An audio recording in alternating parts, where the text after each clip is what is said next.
Bonjour à tous, hello everyone, how are you doing? Welcome back fellow adventure seekers to another night out at the middle of Swiss Alps. Today's destination is the petite lake of Hornseeli. Very similar setting of the more popular Sea, but hopefully minus the crowd. Now, as always, before we start, a little bit of location scout over a map. The starting point of the hike is from Hornseeli, which can only be accessible by those yellow-colored Swiss postal buses from Grindelwald. Outsiders are not allowed to drive in those narrow lanes. From Hornseeli, an easy 3.7 kilometers walk would be taken to reach the beautiful lake Hornseeli, and it requires only 284 meters of altitude gain. The hike started on a rather thick gravel road where local farmers are allowed to come in with their cars. It is a common situation in this region where driving is only limited to the locals. Soon, I entered a gated private farm where hiking is allowed. It is an early summer day with the last patch of snow yet to melt. Overall, it feels like a fairy tale. In no time, I am at the local village of Spichaboden with only a few houses.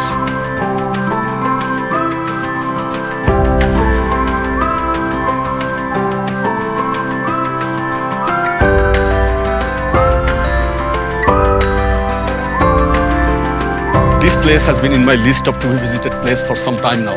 I normally point them in Google Map, the places I want to visit, but I kind of forgot about it.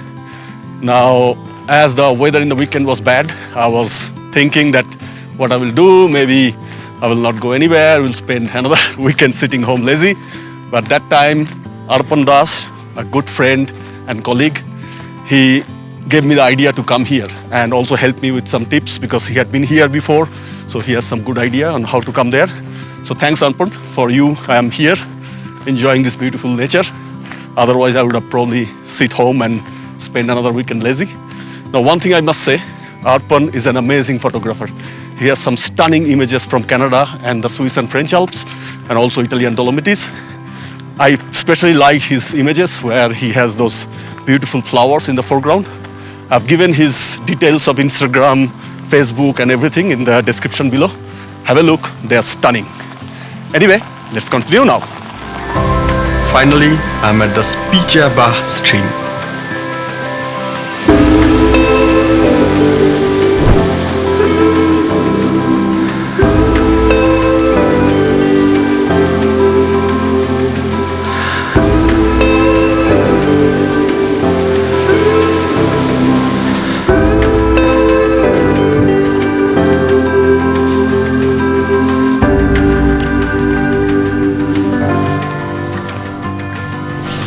After a couple of very hot and dry spring and summer in last few years, this year started with a disaster. The beautiful village of Zermatt is affected by heavy landslide and flooding. Genève had to stop their air traffic after sudden flooding. The motorway A3, which runs to the southern canton of Ticino, has been washed away. This is not normal in Switzerland. Last time I've seen it in like 2012 where there was flood warning everywhere, but this was a completely different magnitude. The problem this time was that the spring was too hot, so the glaciers and the snows from the top of the mountain was melting in a rapid speed, and the storm created a ripple effect. It was a complete disaster. A very sad news for the nature lovers.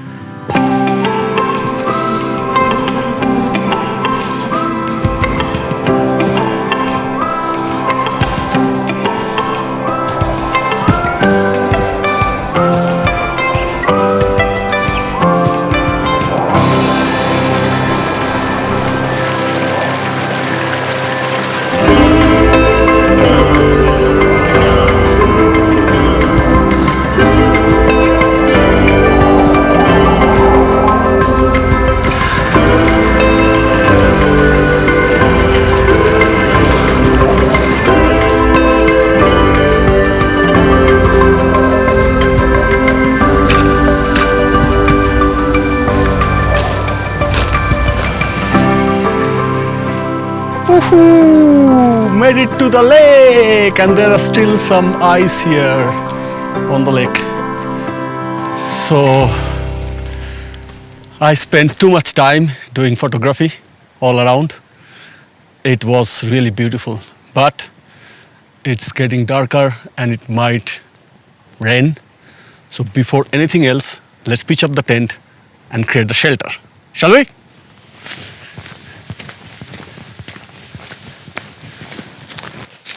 There are not too many places to camp here.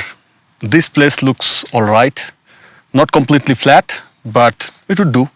I have a good, nice, fluffy mattress, so it should not be a problem. So let's pitch up the nest and rest of the discussion after that.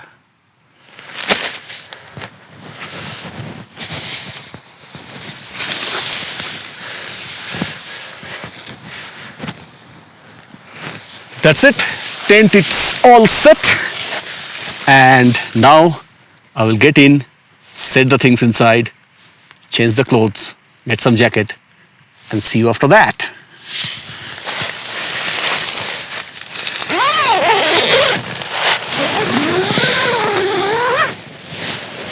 Alrighty, tent is all ready, warm jacket, tick. Now let's go and see if we can get up some reflection in front of the lake.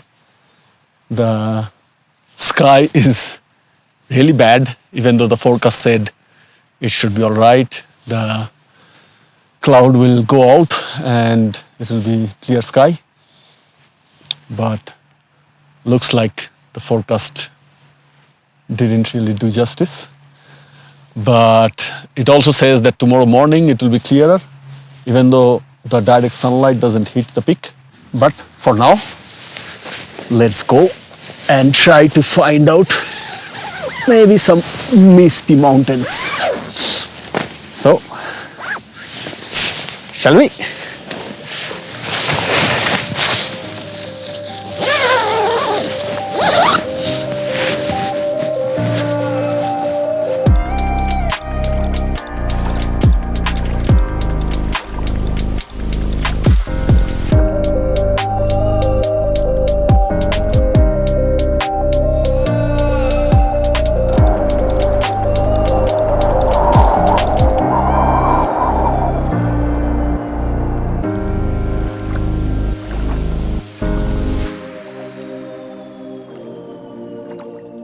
Not bad, not bad, not bad at all.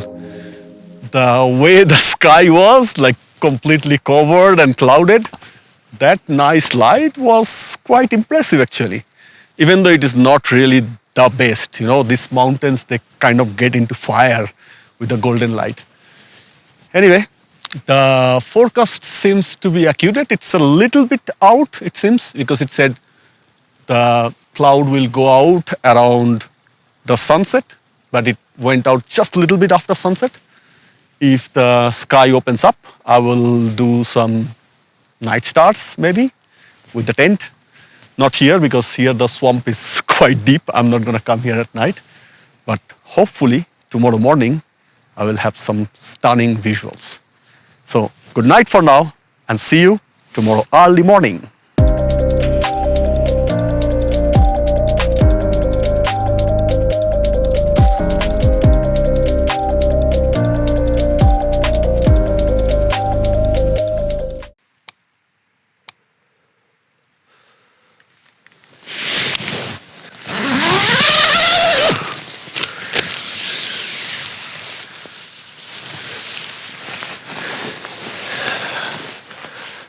Good morning. The weather is quite good. It's clear. There is no cloud.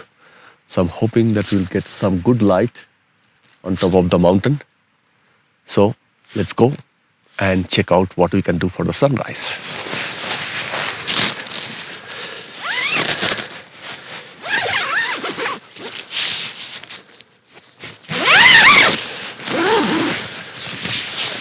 And after whole night of time lapse with the switch on of the battery of the torch, it's dying. Hopefully it will last few more minutes. So let's go.